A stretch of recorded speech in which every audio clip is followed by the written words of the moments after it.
Welcome to AITA, the place where people come to share their stories and find out if they were in the wrong, or if others are just being unfair.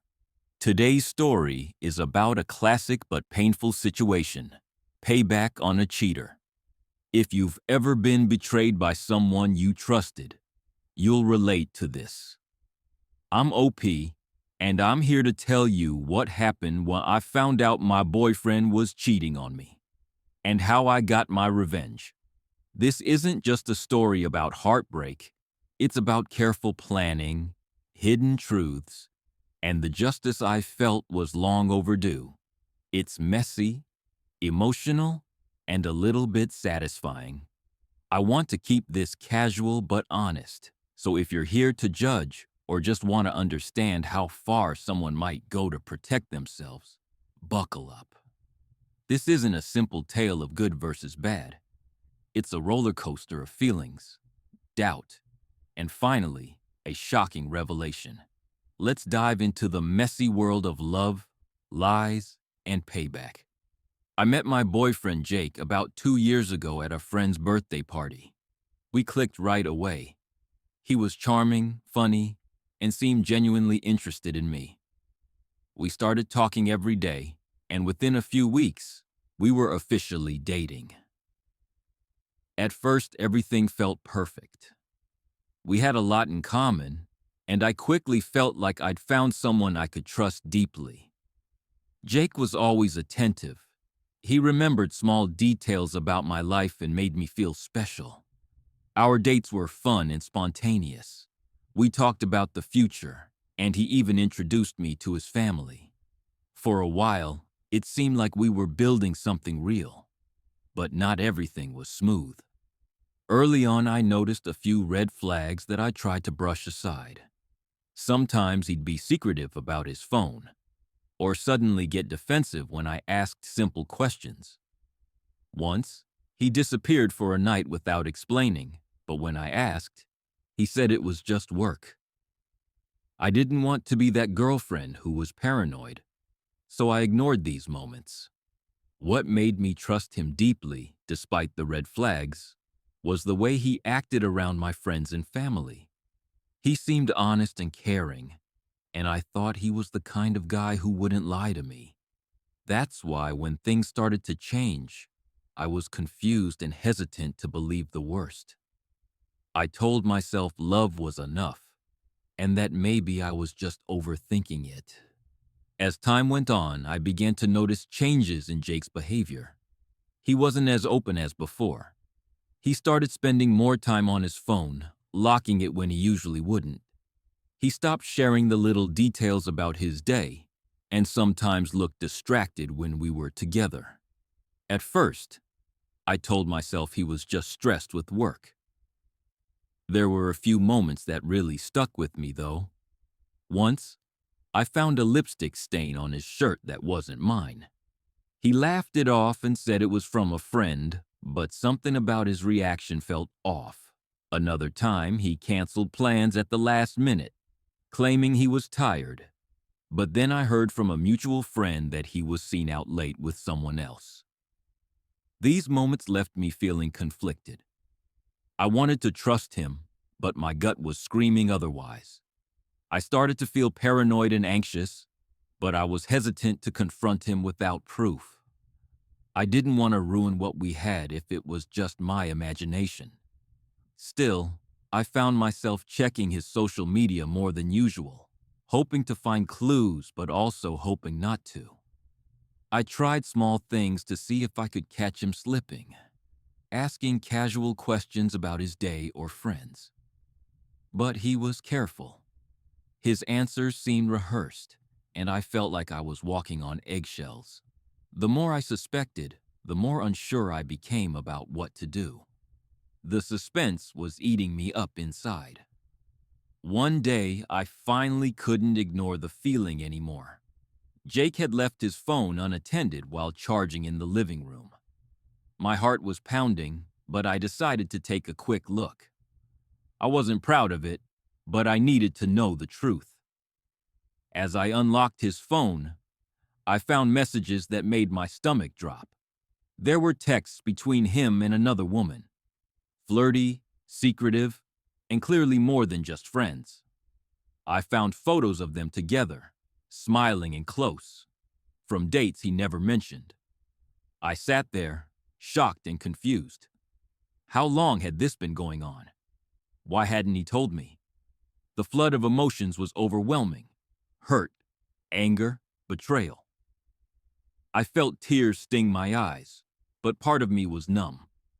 I kept scrolling, reading message after message where he promised to meet her again and told her how much he cared.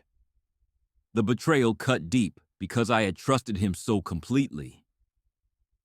After the initial shock, a wave of inner conflict hit me. Should I confront him immediately? Should I break up right then?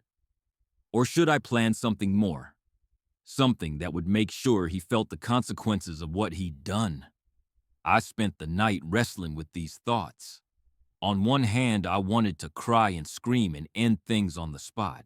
On the other, I wanted to regain my power, to show him that cheating wasn't something I'd let slide.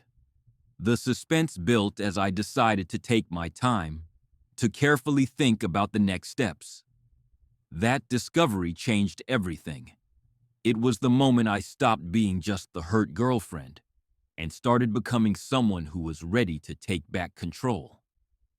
After discovering Jake's betrayal, I didn't confront him right away. Part of me wanted to yell, demand answers, and end things on the spot. But another part of me knew that reacting immediately wouldn't bring the satisfaction or closure I needed. I wanted to take control of the situation on my own terms. I decided to plan a subtle payback. Something that wouldn't be openly aggressive, but would quietly expose his lies and cheating. I wasn't interested in revenge that hurt anyone beyond what was fair.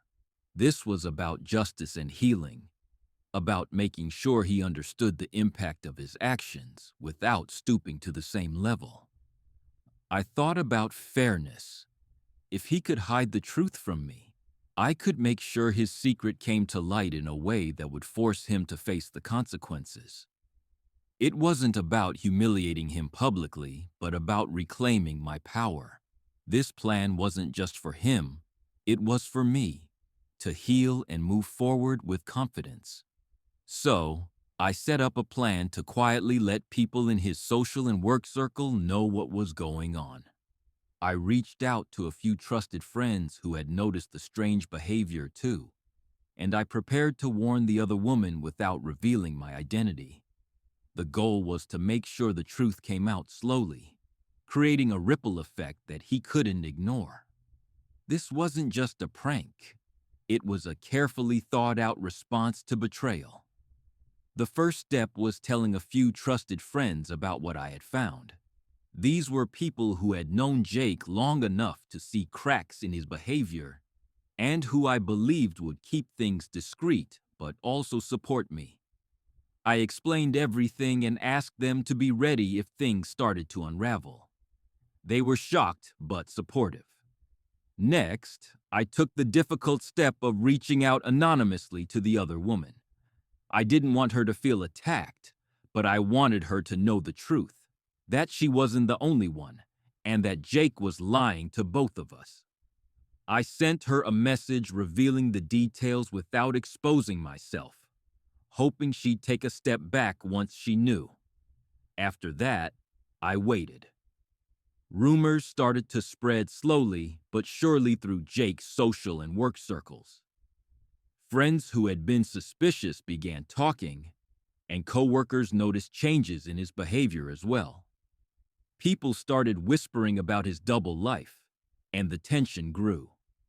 There were moments when I felt a rush of satisfaction watching the truth come out bit by bit.